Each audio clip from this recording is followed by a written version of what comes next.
This is very important topic in physical geography. Very important for prelim and mains both, right?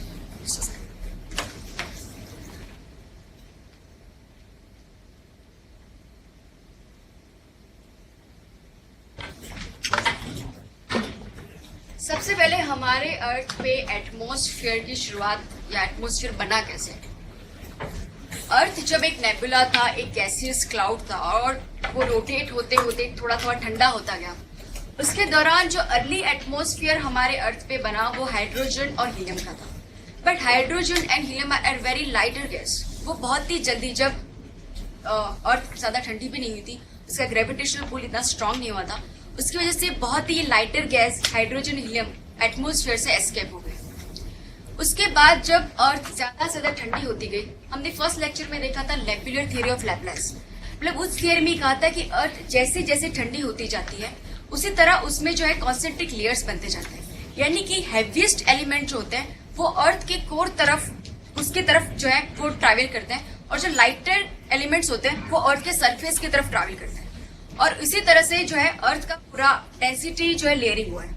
तो उस दौरान जब अर्थ इस तरह से रोटेट हो रही थी, कॉन्ट्रैक्ट हो रही थी, उस दौरान अर्थ के इंटीरियर में जो लाइटर गैसेस थे, एलिमेंट्स थे, वो डी गैसिंग के थ्रू अर्थ के सरफेस पे बाहर आ रहे थे। इसीलिए अर्थ के सरफेस पे उसके फॉर्मेटिव टाइम पे अर्थ पे बहुत ही ज्यादा वोल्केनिज्म एक्टिविटी थी। तो उसकी वजह से अर्थ के सरफेस पे वोल्केनिज्म के जरिए बहुत सारे गैसेस जो है बाहर आए। उन गैसेस में से थे nitrogen, sulphur, water vapour, argon and carbon dioxide. तो ये डी गैसिंग या वोल्केनिज्म से आने वाले जो गैसेस थे उन्होंने यहाँ पे हमारे एटमॉस्फेयर को भर दिया। सबसे ज्यादा गैसेस वो पाए गए। लेकिन इनमें जो वाटर वेपर थी वो वाटर वेपर का कंडेंसेशन हुआ, और कंडेंसेशन के बाद क्लाउड डेवलपमेंट और फिर रेनफॉल हुआ। अर्थ पे कई डिकेड्स या ईयर्स तक जो है कंटिन्यूसली रेनफॉल होती रही, और फिर हमारे जो ओशंस है या वाटर बॉडीज वो सारी फिलअप हुई। ओशन वाटर बने, यानी कि जो रेनफॉल हुआ और जो ओशन जो हमारा पूरा बना, उस प्रोसेस में ये हुआ कि हमारे एटमॉस्फेयर में जो कार्बन डाइऑक्साइड की बहुत ही ज्यादा अमाउंट थी वो बहुत ही ज्यादा कम हो गई, क्योंकि ये जो ओशन वाटर था, रेनफॉल और ओशन वाटर दोनों ही जब ये फिलअप हुआ उस कार्बन डाइऑक्साइड को अपने अंदर बॉटम में ले गए, और इसकी वजह से कार्बन डाइऑक्साइड सिर्फ हमारे एटमॉस्फेयर में 0.03% जितना रह गया। ज्यादातर जो कार्बन डाइऑक्साइड है वो ओशन के बॉटम में चला गया। ऑक्सीजन जो है वो इस तरह डीगैसिंग से एटमॉस्फेयर में नहीं आया, बट कुछ बैक्टीरिया जो है, साइनोबैक्टीरिया, जो एनारोबिक रेस्पिरेशन करता है, उनकी रेस्पिरेशन की वजह से अर्थ के हमारे एटमॉस्फेयर में ऑक्सीजन जो है वो उसका जन्म हुआ। ज्यादा से ज्यादा ऑक्सीजन जो है इन बैक्टीरिया की वजह से हमारे अर्थ पे बना। तो उसके बाद हमारे आज अर्थ में ये सारे गैसेस इस प्रोपोर्शन में पाए जाते हैं: nitrogen, oxygen, argon and then carbon dioxide, neon, helium, ozone, then hydrogen, right. तो जैसे ही हम चलते हैं, सबसे ज्यादा नाइट्रोजन है, then oxygen, then argon, carbon dioxide, neon, helium, ozone and then hydrogen. तो इस तरह से आज जो है हमारा एटमॉस्फेयर का गैसेस का जो है प्रोपोर्शन बना है। इन सभी गैसेस में जो नाइट्रोजन, ऑक्सीजन और हाइड्रोजन है वो और argon, they are the permanent gases. और वाटर वेपर, कार्बन डाइऑक्साइड और जो ओजोन है उन्हें वेरिएबल गैसेस कहते हैं, क्योंकि इनकी quantity region to region vary करती है, और उन्हें इसीलिए, और इनकी कुछ खास प्रॉपर्टी है कि ये जो गैसेस है वो जो है हीट को एब्जॉर्ब कर सकते हैं, इसीलिए उनको ग्रीन हाउस गैसेस भी कहते हैं। उसमें से नाइट्रोजन और आर्गन को इनर्ट गैस कहते हैं। एटमॉस्फेरिक गैसेस, इतने सारे गैसेस जो है एटमॉस्फेयर में रहते हैं, लेकिन वो एक दूसरे के साथ केमिकल इंटरेक्शंस नहीं करते हैं। They don't lose their own property and they act as a single unified gas volume. अब हम चलते हैं कि स्ट्रक्चर ऑफ एटमॉस्फेयर, यानी कि हमारे अर्थ के सरफेस से ऊपर स्पेस तक अर्थ के एटमॉस्फेयर की क्या लेयरिंग हुई है। सबसे पहले हम देखेंगे bottom most layer, the troposphere layer. Troposphere layer, हमें ये लगता है कि अर्थ के सरफेस से इस तरह से यूनिफॉर्म जो रेड डॉट है, ऐसा उसका हाइट होना चाहिए, यानी कि जो ट्रोपोस्फियर और स्ट्रेटोस्फियर के बीच में ये जो लेयर है जिसे हम ट्रोपोपॉज कहते हैं, right. First is a troposphere, then stratosphere, third is a mesosphere and fourth is a thermosphere. Thermosphere के बाद स्पेस आती है। तो ट्रोपोस्फियर और स्ट्रेटोस्फियर के बीच में जो बॉर्डर है ट्रोपोस्फियर की, उसे ट्रोपोपॉज कहते हैं। हमें ये लगता है कि अर्थ के सरफेस से जो ट्रोपोपॉज जो है वो इस तरह से, ये जो रेड डॉटेड लाइन है, इस तरह से सेम अर्थ के सरफेस को जो है मिमिक करती होगी। लेकिन रियलिटी में ऐसा नहीं है। रियलिटी में ऐसा है कि जो ट्रोपोपॉज की हाइट है, यानी ट्रोपोस्फियर की हाइट है, वो इक्वेटर पे ज्यादा है, अराउंड 18 किलोमीटर, और पोलवर्ल्ड में कम है हाइट, अराउंड 8 किलोमीटर, राइट। तो ट्रोपोपॉज इस तरह यूनिफॉर्मली जो है सर्कुलर नहीं अर्थ पे, लेकिन इस तरह से है, यहाँ पे ज्यादा है, यहाँ पे कम है। इसका रीजन यह है कि हमने जैसे आगे देखा कि इक्वेटोरियल रीजन में जो हीट होती है, ग्राउंड में ज्यादा हीट होने की वजह से एयर जो है राइज करती है वर्टिकली ऊपर, और उस राइजिंग की वजह से यहाँ पे जो क्लाउड्स होते हैं, क्यूमुलोनिम्बस क्लाउड्स कहते हैं, उनकी वजह से यहाँ पे ट्रोपोपॉज की हाइट बहुत ज्यादा रहती है। और पोलवर्ल्ड रीजन में, यहाँ पे रीजन में काफी ज्यादा हीट डेफिसिट रहती है, ठंडा होता है ये रीजन। यहाँ पे जो एयर होती है वो डिसेंड करती है, नीचे जाती है, और इसकी वजह से ट्रोपोस्फियर की हाइट पोलवर्ल्ड रीजन में कम होती है। जैसे जैसे हम आगे जाएंगे you will be more clear. हमने देखा कि ट्रोपोस्फियर में जैसे ही हाइट बढ़ती है, टेम्परेचर जो है कम होता जाता है। ऐसा क्यों होता है? अगर सन ही अर्थ की जो एनर्जी का सोर्स, उसका सबसे बड़ा सोर्स अगर सन है, तो ऐसा होना चाहिए कि हम जितने ही सरफेस से ऊपर जा रहे हैं, सन के नजदीक जा रहे हैं, उतना ही हमारा टेम्परेचर बढ़ना चाहिए। तो फिर हम सन के नजदीक जाते हैं, हमारा टेम्परेचर क्यों कम होता है? हम हिल रीजन में जाते हैं, वहां पर टेम्परेचर क्यों कम होता है? उसका रीजन जो है वो ये है कि सन जो है एक बहुत ही सुपर हीटेड बॉडी है, और ऐसी सुपर हीटेड बॉडी जो रेडिएशन एमिट करती है वो शॉर्ट वेव रेडिएशन होती है। ऐसे शॉर्ट वेव रेडिएशन बहुत ही हाई एनर्जी रेडिएशन होते हैं, लॉन्ग डिस्टेंस कवर करते हैं। हमारा ट्रोपोस्फियर का जो एटमॉस्फेयर है, उस एटमॉस्फेयर में गैसेस है, ग्रीन हाउस गैसेस, जो हीट को एब्जॉर्ब कर सकते हैं। अब ये जो एटमॉस्फेयर के जो गैसेस हैं, वो इस शॉर्ट वेव रेडिएशन के लिए ट्रांसफरेंट है, यानी कि इस रेडिएशन से वो हीट जो है एब्जॉर्ब नहीं कर पाते, और हीट जो है अर्थ पर आती है। इस तरह की सन की जो शॉर्ट वेव रेडिएशन की हीट अर्थ पर आती है, अर्थ उसे एब्जॉर्ब करती है, और उसके बाद अर्थ जो है ऐसी हीट को रिफ्लेक्ट करती है। लेकिन अर्थ जिस रेडिएशन में रिफ्लेक्ट करती है, इसे टेरेस्ट्रियल रेडिएशन कहते हैं, वो लॉन्ग वेव रेडिएशन होते हैं, low energy long wave radiation. और एटमॉस्फेयर के जो ग्रीन हाउस गैसेस होते हैं, वो इस शॉर्ट वेव रेडिएशन को ट्रांसफरेंट होते हैं, लेकिन ये लॉन्ग वेव रेडिएशन को कैप्चर कर पाते हैं, उसे एब्जॉर्ब कर लेते हैं, राइट। तो इसकी वजह से जो लॉन्ग वेव रेडिएशन से हमारा एटमॉस्फेयर हीट जो है एब्जॉर्ब करता है, यानी कि सरफेस से आने वाले जो रेडिएशंस है, उससे हमारा ट्रोपोस्फियर हीटेड होता है। इसीलिए जैसे हम सरफेस से ऊपर जाएंगे ट्रोपोस्फियर में, तो टेम्परेचर जो है वो कम होता जाएगा। इससे रिलेटेड प्लेन 2002 में क्वेश्चन आ चुका है। Normally the temperature decreases with increasing in height from earth surface because atmosphere can be heated upward only from earth surface. True? There is more moisture in the upper atmosphere. No, this is not true. The air, जैसे हम ऊपर जाएंगे moisture जो है कम होता जाएगा. The air is less dense in upper atmosphere. Yes, air जैसे हम ऊपर जाते हैं rarefied होते जाते हैं, कम होती जाती है, और air का भी कम होना यानी कि green house gases का भी कम होना, right? तो इसीलिए एयर जो है उसकी वो भी डेंस होती है, कम होती है, और इसकी वजह से भी ट्रोपोस्फियर में जैसे हम ऊपर जाते हैं हमारा टेम्परेचर जो कम होता जाता है। So the answer will be C 1 and 3। अब हम चलते हैं ट्रोपोस्फियर का ऊपर का लेयर स्ट्रेटोस्फियर। स्ट्रेटोस्फियर का जो टेम्परेचर है वो ट्रोपोस्फियर की पैटर्न से बिल्कुल उल्टा है, यानी कि यहाँ ट्रोपोपोज से मेसोपोज तक अगर हम यहाँ पे ऊपर हाइट में ट्रैवल करेंगे तो टेम्परेचर जो है वो बढ़ता ही जाएगा। उसका रीजन कुछ और है।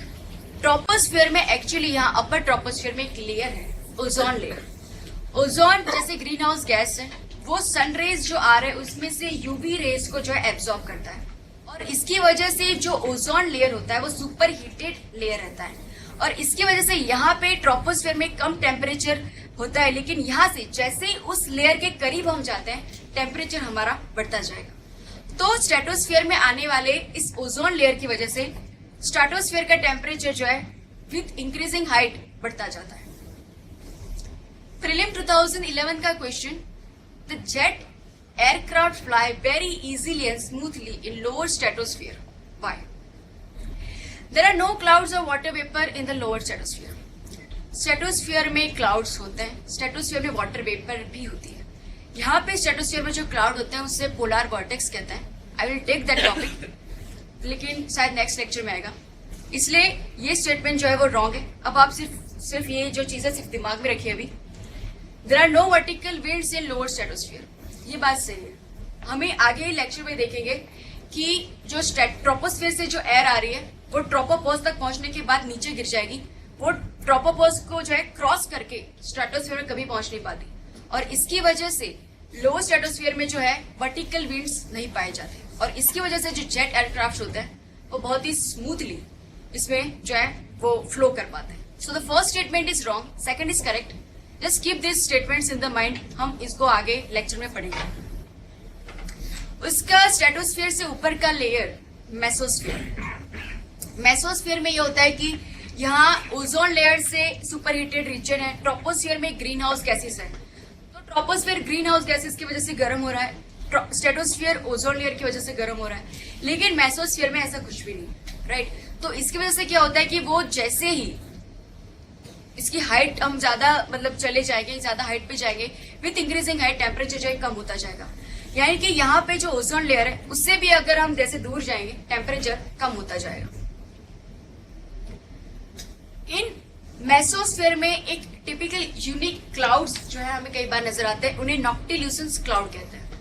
ये क्लाउड जो है वो सिर्फ समर सीजन में डेवलप होते हैं and only visible in the high latitudes या पोलर रीजन जो है वहीं पे ये विजिबल होते हैं, राइट. ये जो क्लाउड्स होते हैं उनकी फॉर्मेशन को एग्जैक्ट मैकेनिज्म आज तक जो है साइंस फाउंड नहीं कर पाए, बट इतना पता चला है कि ये जो इतनी हाइट पर ये क्लाउड्स बन रहे हैं उनके पीछे का रीजन ये है कि यहाँ पे जो थोड़ी बहुत ही रेयर वाटर मॉलिक्यूल्स या वाटर ड्रॉपलेट्स या वाटर पेपर जो है वो पाई जाती है, वो यहाँ पे जो मेटेओराइट्स होती है उनकी वजह से जो डस्ट होती है उस मेटेओराइटिक डस्ट के अराउंड इन वाटर वेपर का कंडेंसेशन होता है, और यहाँ पे उनकी वजह से इस तरह के नॉक्टिल्यूसेंस क्लाउड जो है वो पाए जाते हैं. Troposphere, stratosphere, mesosphere and the last is a thermosphere. Thermosphere में ये यूनिक चीज है कि यहाँ पे भी मेसोस्फीयर से ऊपर अगर हम जाएंगे टेम्परेचर जो है बढ़ता जाएगा. उनका एक यूनिक रीजन ये है कि थर्मोस्फीयर में जो गैसेस के मॉलिक्यूल्स हैं वो मॉलिक्यूल्स आयोनाइज्ड है. आयोनाइज्ड होना यानी कि पॉजिटिवली चार्ज होना, और ये बहुत ही पॉजिटिवली चार्ज जो आयन इस लेयर में पाए जाते हैं वो सन से आती हुई रेस की जो हीट है उस हीट को ट्रैप कर लेते हैं, और ये जो ऑक्सीजन या नाइट्रोजन के जो मॉलिक्यूल्स होते हैं वो बहुत ही ज्यादा सुपर हीटेड होते हैं. अगर यहाँ पे मैं थर्मोमीटर रख दूंगी तो ये टेम्परेचर बहुत ही कम आएगा पूरे लेयर का, बट उनके जो यहाँ पे डिस्पर्स जो मॉलिक्यूल्स है वो बहुत ही ज्यादा सुपर हीटेड है, और इसकी वजह से यहाँ का टेम्परेचर बना रहता है. ये जो थर्मोस्फीयर है, मैंने कहा कि यहाँ पे पॉजिटिवली चार्ज आयंस होते हैं, उसका एक इम्पोर्टेंस ये है कि थर्मोस्फीयर में 80 किलोमीटर 640 किलोमीटर तक की हाइट पर एक लेयर बनता है जिसे आयोनोस्फीयर कहते हैं. Because of this positively charged ions, ये आयंस की एक प्रॉपर्टी होती है कि अर्थ पे से आए हुए लो फ्रीक्वेंसी या मीडियम फ्रीक्वेंसी की जो रेडियो वेव्स है उन्हें वो रिफ्लेक्ट कर सकते हैं, और इसी वजह से ये जो आयोनोस्फीयर है वो हमारे रेडियो कम्युनिकेशन के लिए बहुत इंपॉर्टेंट है. सबसे पहले देखते हैं कि आयोनोस्फीयर जो है या थर्मोस्फीयर कैसे बनता है. सन के रेज जो हाई एनर्जी रेज है जिसे इंसोलेशन कहते हैं, और कॉस्मिक रेज इन थर्मोस्फीयर में आने वाले गैस के मॉलिक्यूल्स को ब्रेक करते हैं, और उनमें से बनते हैं electrons and positively charge photons. ये जो पॉजिटिवली चार्ज फोटॉन्स होते हैं या उन्हें आयनाइज्ड प्रोसेस कहते हैं. ये जो मॉलिक्यूल्स होते हैं हाईली एनर्जाइज्ड होते हैं और फ्री इलेक्ट्रॉन की तरह डिस्पर्स रहते हैं, राइट. ये जो पूरी आयोनाइजेशन प्रोसेस है वो दिन में ज्यादा होगी, बिकॉज सनरेज जो है वो दिन में ज्यादा मिलेंगे. रात में सिर्फ कॉस्मिक रेज होंगे जो इस तरह के आयोनाइजेशन प्रोसेस करेंगे. तो आयोनाइजेशन की वजह से जो भी लेयर बनेगी, कुछ लेयर जो है जो सन के रेज से बने वो सिर्फ दिन के टाइम में नजर आएंगे, और कुछ जो है वो दिन या रात में दोनों में नजर आएंगे, लाइक दिस. आयोनोस्फीयर में कुछ इस तरह के 4 लेयर्स बने हैं. सबसे नीचे जो फर्स्ट लेयर है उसे डी लेयर कहते हैं. अराउंड 60 to 90 किलोमीटर तक वो जो है वो स्प्रेड रहता है. इन लेयर की प्रॉपर्टी ये होती है कि अर्थ पे से आने वाले लो फ्रीक्वेंसी वेव्स को वो रिफ्लेक्ट कर सकते हैं, लेकिन इनका प्रेजेंस सिर्फ डे टाइम में रहता है, क्योंकि इन आयंस को आयोनेशन के लिए सन रेज की जरूरत होती है, राइट। तो ये डी लेयर है जो सिर्फ डे टाइम में मिलता है। एक और लेयर, इसे ई लेयर कहते हैं, वो 99 किलोमीटर टू 130 किलोमीटर तक पाया जाता है, और ये जो लेयर है वो मीडियम टू हाई फ्रीक्वेंसी जो रेडियो वेव्स है उसको रिफ्लेक्ट कर सकता है। ये जो ई लेयर है उसके एक्चुअली दो पार्ट्स हैं, इसे वन इज स्पोराडिक ई यानी टेम्पररी ई, और दूसरा है E2 लेयर। ई जो लेयर है उसके जो मॉलिक्यूल्स है वो एक्चुअली नाइट्रोजन मॉलिक्यूल्स हैं, जो सन रे से जिस मॉलिक्यूल्स का आयोनाइजेशन होता है, अगर वो नाइट्रोजन मॉलिक्यूल है तो उसे ई लेयर कहते हैं। E2 लेयर में इस तरीके के ऑक्सीजन मॉलिक्यूल्स होते हैं और उनका आयोनाइजेशन होता है। ये जो है सविंदर सिंह बुक में देखेंगे तो आपको मिलेगा कि ई जो लेयर है वो डे टाइम में प्रेजेंस होता है, but in other many scholastic articles if you read, उसमें लिखा होगा कि E layer found in both day and night time, so it's quite debatable. F layer वो 150 किलोमीटर टू 380 किलोमीटर तक पाया जाता है, वो दोनों ही मीडियम फ्रीक्वेंसी और हाई फ्रीक्वेंसी को रिफ्लेक्ट कर सकता है, डे और टाइम, नाइट टाइम दोनों में पाया जाता है ये लेयर। जी लेयर बियॉन्ड 400 किलोमीटर पाया जाता है, ये भी मीडियम फ्रीक्वेंसी और हाई फ्रीक्वेंसी को रिफ्लेक्ट कर सकता है, एंड ये भी डे एंड नाइट टाइम में पाया जाता है, right. Prelim 2011 question related to ionosphere. A layer in Earth atmosphere called ionosphere facilitates radio communication. Why? Presence of ozone cause the reflection of radio waves to the Earth? No. Radio waves is long wave. Radio wave की long wavelength होने की वजह से नहीं, but हमारे ionosphere में जो charged ionised ion है वो रिफ्लेक्शन करता है, इसकी वजह से रेडियो कम्युनिकेशन पॉसिबल हो पाता है। So the both statements are wrong. अब बियॉन्ड थर्मोस्फीयर जो लेयर है उसे एक्सोस्फीयर कहते हैं, वहां पे बहुत ही रेरिफाइड एटमोस्फीयर बचा है, बहुत ही रेरिफाइड एयर मॉलिक्यूल्स हैं, राइट। यहाँ पे बहुत ही हाई टेम्परेचर रहता है, लेकिन ये टेम्परेचर हमारे अर्थ के टेम्परेचर से अलग होता है, क्योंकि यहाँ पे ऑलमोस्ट वैक्यूम है, स्पेस है, राइट।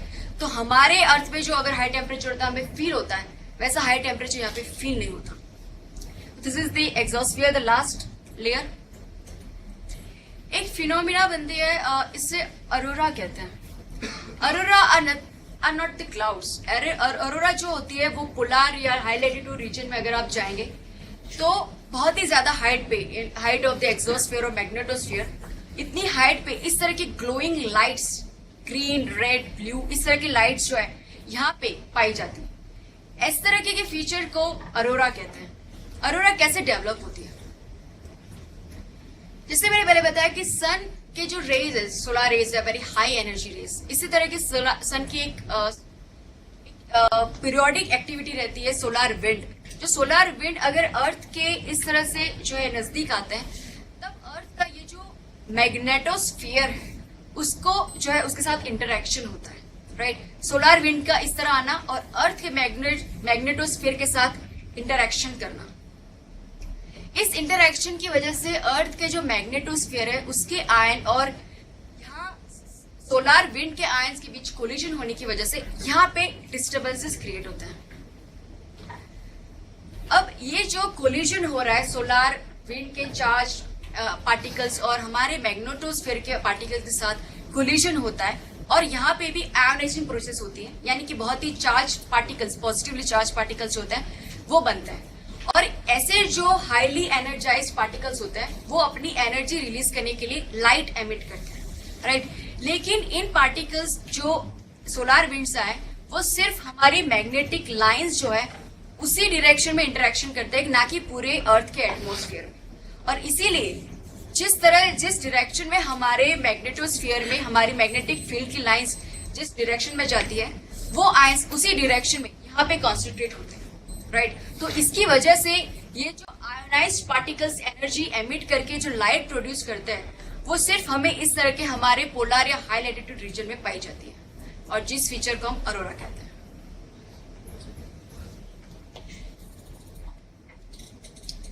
नाउ